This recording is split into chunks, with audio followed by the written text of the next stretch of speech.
मेरे दिन सोच विचार आया मन में, धर्म में कया पड़ो घाटो, धर्म में कया पड़ो घाटो, ये मनसा सबकी बिगड़ गई अया पड़ो। धर्म में घाटा कैसा पड़ा? आप मन में विचार करके देखिए, धर्म स्थान मिले, मंदिर मिले, महावीर नहीं मिले। अंग भरे बहुत आडंबर मिले, महावीर नहीं मिले। बहुत बहुत खोजा इन 24 में तीर्थंकर को श्वेतांबर मिले, दिगंबर मिले, तानाबासी मिले, तेरापंथी मिले, खत्तर मिले, तप्पे मिले, महावीर नहीं मिले। ये मंदिर खत्तर का, ये मंदिर तप्पे का, समझ में नहीं आता हमारे यहाँ पर। एक बात के हम सबके हम बेटे भगवान, अरे भगवती सूत्र में तो गौतम ने पूछा, भगवान मोक्ष का अधिकारी कौन? तिर सिद्धा, अति सिद्धा, अलिंग सिद्धा, गलिंग सिद्धा, पुल्लिंग सिद्धा, किसी भी लिंग में रहा हुआ सम्यक दर्शन मोक्ष का अधिकारी हो सकता है। अरे हमारा जैन कृष्ण जैसा उदार वृत्ति वाला उच्च आदर्श वाला संस्कार कोई नहीं मिलेगा। संप्रदाय का कोई चीज नहीं है, जैन जैसे महावीर कोई चीज नहीं, आदिनाथ कोई चीज नहीं, शांति नाथ कोई चीज नहीं। कहीं नाम आता आपका नमोरी में, शांति आदि महावीर का कोई नाम आता है? नमो अरिहंता, किसका नाम नहीं? सिद्धानंद में नाम नहीं किसी का, आचार्य का नाम नहीं, नमो सब सावन नाम है किसी साधु का। जिसमें आचार हो, जिसमें क्रियाएं हो, जिसमें साधु हो, साधुता हो, सब हमारा अंश है। लेकिन वो नमोरिंता उस समय का बना हुआ है। रवि यदि बनता तो कैसा बनता? नमोले दिगंबर सब सावन, नमोले श्वेतांबर सब सावन, नमोले तप्त सब सावन, नमोले खत्तर सब सावन, खाने वाले ऐसा नमकार बनता। यानी कहाँ हमारी विशालता, कहाँ हमारी में प्रयत्न था।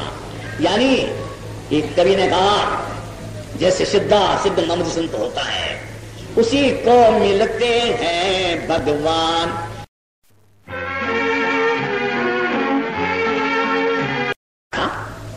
कि मेरे गणा जी से मिल से हमारा साहब थे, और हमारे मध्य प्रदेश का एक व्यक्ति था, उसने चिट्ठी लिखी, आप साधु नहीं बनाते, आप साधु नहीं बढ़ाते हैं, और आप क्या करते हैं? आपका ज्ञान लक्ष्य नहीं है आपको, यानी जैन धर्म को बढ़ाने का। उन्होंने चिट्ठी मुझे भेजी, मैंने उनको लिखा, आपका संघ की अभिवृद्धि के लिए जो भावना है वो यानी तारीफ के काबिल है, लेकिन आपने रास्ता नहीं बताया। आपका मध्य प्रदेश, आपका छत्तीसगढ़ मिलकर प्रस्ताव करे कि पहला लड़का माँ का, दूसरा लड़का बाप का, तीसरा लड़का गुरु को दो। कैसे नहीं बढ़ता? खाली मुंह से बोलने से थोड़ी बढ़ता है। आप चाहते हैं हमारे जैन धर्म की वृद्धि हो, तो उदय प्रकाशन आप निर्णय करें कि एक लड़का माँ का, एक लड़का बाप का, तीसरा तो गुरु को दो।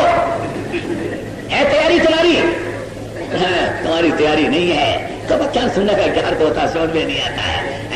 जब आप अभिवृद्धि नहीं करेंगे जैन शासन की, कैसे जैन शासन नहीं बढ़ेगा?